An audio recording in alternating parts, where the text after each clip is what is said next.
नमस्कार साथियों। आज 13 दिसंबर 2025 की बड़ी खबर सामने आ रही है ईपीएस 95 पेंशन को लेकर, और ये खबर हर पेंशनधारी के दिल से जुड़ी है।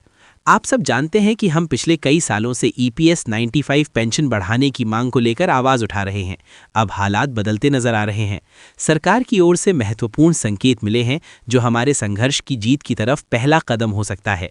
इसलिए साथियों, अगर आपने अब तक हमारे चैनल ईपीएस 95 नेटवर्क को सब्सक्राइब नहीं किया है तो अभी सब्सक्राइब करें, वीडियो को ज़्यादा से ज़्यादा शेयर करें और हमारे इस आंदोलन को हर पेंशनर तक पहुंचाएं, क्योंकि ये सिर्फ एक खबर नहीं, ये हमारी उम्मीद, हमारा संघर्ष और हमारा हक है। ईपीएस पेंशन हक न्यूज़। सरकार ने 2025 तक ईपीएस 95 पेंशन बढ़ाकर 10,000 रुपये कर दी। कर्मचारी पेंशन योजना ईपीएस 95 भारत भर के लाखों कर्मचारियों के लिए सेवानिवृत्ति सुरक्षा का आधार रही है।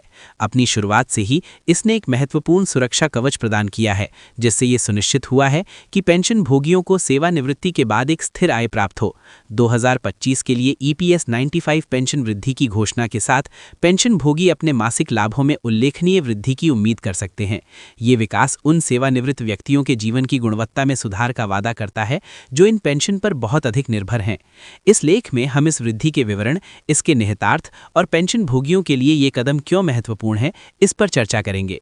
ईपीएस 95 और इसके महत्व को समझना। ईपीएस 95 को संगठित क्षेत्र के कर्मचारियों को पेंशन लाभ प्रदान करने के लिए कर्मचारी भविष्य निधि संगठन ईपीएफओ के एक भाग के रूप में शुरू किया गया था। कर्मचारी भविष्य निधि ईपीएफ, जो एक मुश्त सेवानिवृत्ति बचत है, के विपरीत ईपीएस कर्मचारी की सेवा के वर्षों की संख्या और वेतन के आधार पर मासिक पेंशन की गारंटी देता है। ये मासिक पेंशन सेवानिवृत्त लोगों के लिए आय का एक महत्वपूर्ण स्रोत है, खासकर उन लोगों के लिए जिनके पास नौकरी छोड़ने के बाद आय के कोई वैकल्पिक स्रोत नहीं है। ईपीएस 95 के तहत पेंशन राशि की गणना एक सूत्र के आधार पर की जाती है जो पेंशन योग्य वेतन और पेंशन योग्य सेवा वर्षों को ध्यान में रखता है। समय के साथ मुद्रास्फीति और बढ़ती जीवन यापन लागतों ने सरकार के लिए पेंशन राशि में समय समय पर संशोधन करना अनिवार्य कर दिया है, ताकि पेंशन भोगियों को वास्तविक आय में नुकसान न हो। 2025 में पेंशन वृद्धि की घोषणा। पेंशन भोगियों की मांगों और जीवन यापन की बढ़ती लागत के मद्देनजर सरकार ने 2025 से ईपीएस 95 पेंशन राशि में वृद्धि की घोषणा की है। ये समायोजन आर्थिक कारकों, मुद्रास्फीति दरों और ईपीएफओ की वित्तीय स्थिति पर सावधानीपूर्वक विचार करने के बाद किया गया है। पेंशन वृद्धि का उद्देश्य पेंशन भोगियों को बेहतर वित्तीय सुरक्षा और बेहतर क्रय शक्ति प्रदान करना है। ये वृद्धि हाल के वर्षों में सबसे महत्वपूर्ण संशोधनों में से एक होने की उम्मीद है, जो वरिष्ठ नागरिकों और सेवानिवृत्त कर्मचारियों के समर्थन के लिए सरकार की प्रतिबद्धता को दर्शाती है। इस कदम को श्रमिकों के योगदान को मान्यता देने तथा ये सुनिश्चित करने की दिशा में एक सकारात्मक कदम के रूप में देखा जा रहा है कि वे अपनी सेवानिवृत्ति के वर्षों को सम्मानपूर्वक जी सकें। पेंशन वृद्धि का पेंशन भोगियों पर क्या प्रभाव पड़ेगा? पेंशन भोगियों के लिए ईपीएस 95 पेंशन में वृद्धि का अर्थ है हर महीने अधिक व्यय योग्य आय। ये अतिरिक्त आय बढ़ती स्वास्थ्य देखभाल लागत, मुद्रास्फीति से संबंधित मूल्य वृद्धि और दैनिक खर्चों को पूरा करने में मदद कर सकती है। कई पेंशन भोगी निश्चित आय पर जीवन यापन करते हैं और आवश्यक वस्तुओं और सेवाओं की कीमतों में लगातार वृद्धि के कारण अपने खर्चों का प्रबंधन करना उनके लिए चुनौतीपूर्ण होता है। इस वृद्धि के साथ पेंशन भोगियों के पास इन वित्तीय आवश्यकताओं को अधिक आराम से पूरा करने के लिए एक सहारा होगा।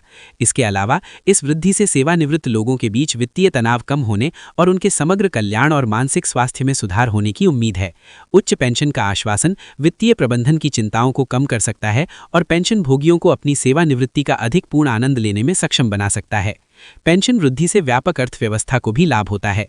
उच्च आय वाले पेंशन भोगी वस्तुओं और सेवाओं पर अधिक खर्च करने की संभावना रखते हैं, जिससे स्थानीय व्यवसायों को बढ़ावा मिलता है और आर्थिक विकास में योगदान मिलता है। इस बढ़े हुए खर्च का उन समुदायों पर सकारात्मक प्रभाव पड़ सकता है जहां सेवानिवृत्त लोगों की संख्या अधिक है। पेंशन वृद्धि को प्रभावित करने वाले कारक। पेंशन वृद्धि की सीमा निर्धारित करने में कई कारकों ने भूमिका निभाई। मुद्रास्फीति एक प्रमुख विचारणीय बिंदु है, क्योंकि यह निश्चित आय की क्रय शक्ति को कम करती है। मुद्रास्फीति के साथ तालमेल बनाने के लिए पेंशन को समायोजित करके सरकार ये सुनिश्चित करती है कि सेवानिवृत्त लोग अपने जीवन स्तर को बनाए रखें। एक अन्य कारक ईपीएफओ की वित्तीय स्थिरता है। बढ़ी हुई पेंशन भुगतान को बनाए रखने की इस निधि की क्षमता इसके निवेश प्रदर्शन और वर्तमान कर्मचारियों व नियोक्ताओं के योगदान पर निर्भर करती है।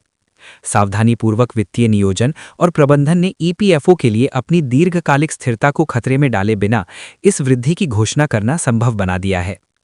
जनसांख्यिकीय रुझान जैसे सेवानिवृत्त लोगों की बढ़ती संख्या और लंबी जीवन प्रत्याशा भी पेंशन नीतियों को प्रभावित करते हैं। जैसे जैसे लोग लंबे समय तक जीवित रहते हैं, उन्हें लंबी अवधि की पेंशन की आवश्यकता होती है, जिससे समय समय पर संशोधन आवश्यक हो जाता है। पेंशन भोगियों को आगे क्या पता होना चाहिए?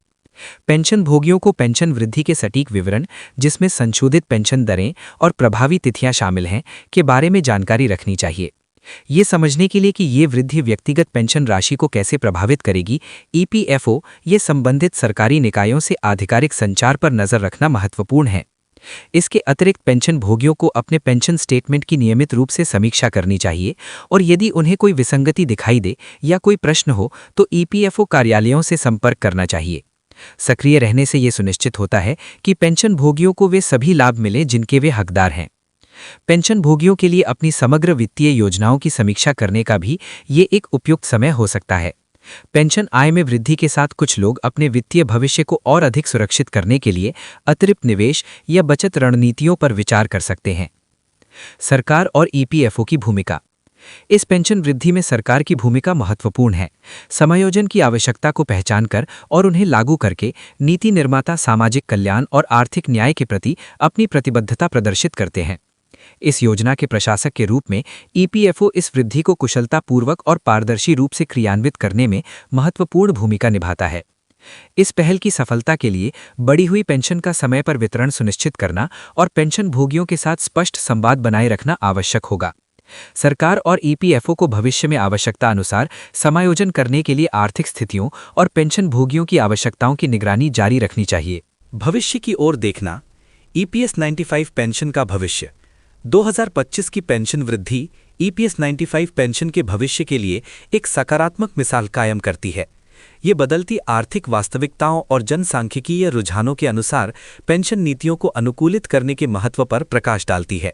जैसे जैसे भारत का कार्यबल और अर्थव्यवस्था विकसित होती है, पेंशन प्रणाली को सेवानिवृत्त लोगों की आवश्यकताओं के प्रति संवेदनशील बने रहना चाहिए। आने वाले वर्षों में पेंशन कवरेज में सुधार, लाभ बढ़ाने और फंड की स्थिरता बढ़ाने के उद्देश्य से और भी सुधार किए जा सकते हैं। डिजिटल नवाचार और बेहतर डेटा प्रबंधन पेंशन प्रशासन की दक्षता में भी सुधार ला सकते हैं। पेंशन भोगियों के लिए मुख्य बात यह है कि उनकी चिंताओं को सुना और संबोधित किया जा रहा है। ये वृद्धि केवल धन के बारे में नहीं है, ये सम्मान, गरिमा और देश के विकास में योगदान देने वालों के लिए एक सुरक्षित और आरामदायक सेवानिवृत्ति सुनिश्चित करने के बारे में है।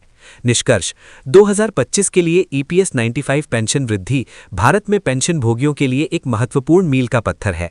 ये बढ़ती जीवन यापन लागत के बीच अत्यंत आवश्यक वित्तीय राहत प्रदान करती है और सामाजिक सुरक्षा के प्रति सरकार की प्रतिबद्धता को पुष्ट करती है।